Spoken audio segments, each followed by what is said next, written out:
Topic کے اوپر بات کریں. ایک ٹاپک 9 مئی ہے جس کے بارے میں آپ نے اناؤنس کیا تھا. فوج کا ایک واضح موقف تھا کہ جب تک معافی نہیں مانگی جاتی جنہوں نے یہ کیا اس وقت تک ان کے ساتھ بات نہیں ہوگی.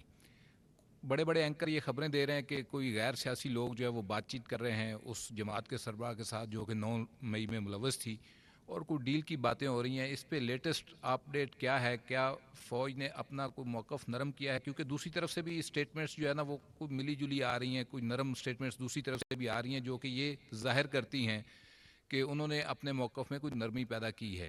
تو اس پہ ذرا واضح کر دیں کہ اس وقت فوج کیا سٹانس ہے اس کے اوپر. دیکھیں اس موضوع پہ جو فوج کا بڑا واضح موقف ہے جو 7 مئی کی آئی ایس پی آر کی پریس کانفرنس تھی اس میں یہ بیان کیا گیا تھا. نہ اس میں کوئی تبدیلی آئی ہے اور نہ ہی آئے گی.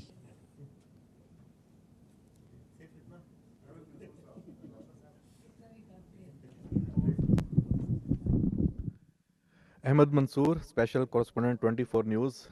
جنرل صاحب, فوج کے اندر جو احتساب کا نظام ہے اسی سے متعلق میرا سوال ہے. کچھ دنوں پہلے اسی حوالے سے ایک خبر جاری ہوئی, آئی ایس پی آر سے آئی, ہمیں پتہ چلا کہ فوج کے ایک سابق افسر کا کورٹ مارشل ہوا ہے.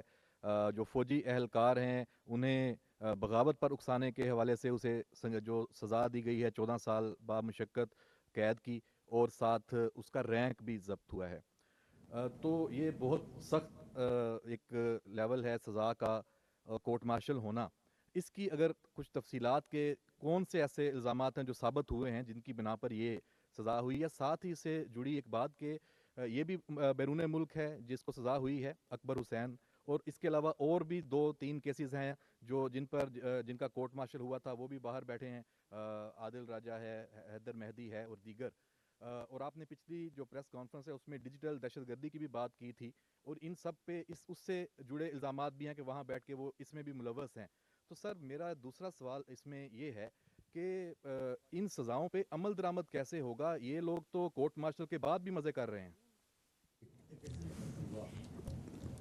دیکھیں, پہلی بات تو یہ ہے کہ ڈیجیٹل دہشت گردی جو ہے اس کی جو خلاف جو پہلا لائن آف ڈیفنس ہے نا, دی فرسٹ تھنگ جس نے اس ڈیجیٹل دہشت گردی کو قابو کرنا ہے, اس کا تدارک کرنا ہے, وہ ہے قانون. ٹھیک ہے.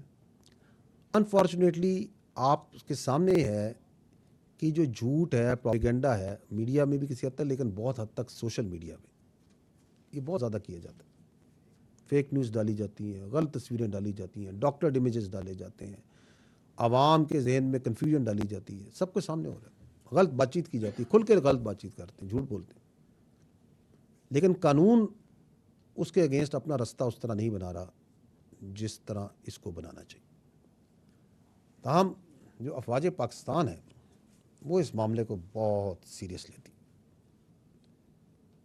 اس لیے جو بھی شخص, چاہے وہ ملک میں ہو چاہے وہ ملک سے باہر ہو, کسی رتبے پہ ہو, کسی عہدے پہ ہو, کوئی اس کا مقام ہو, اگر وہ افواج پاکستان کے خلاف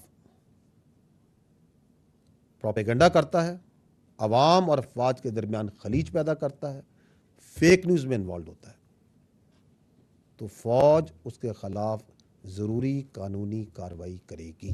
اور اس کی مثال آپ نے دیکھی ہے.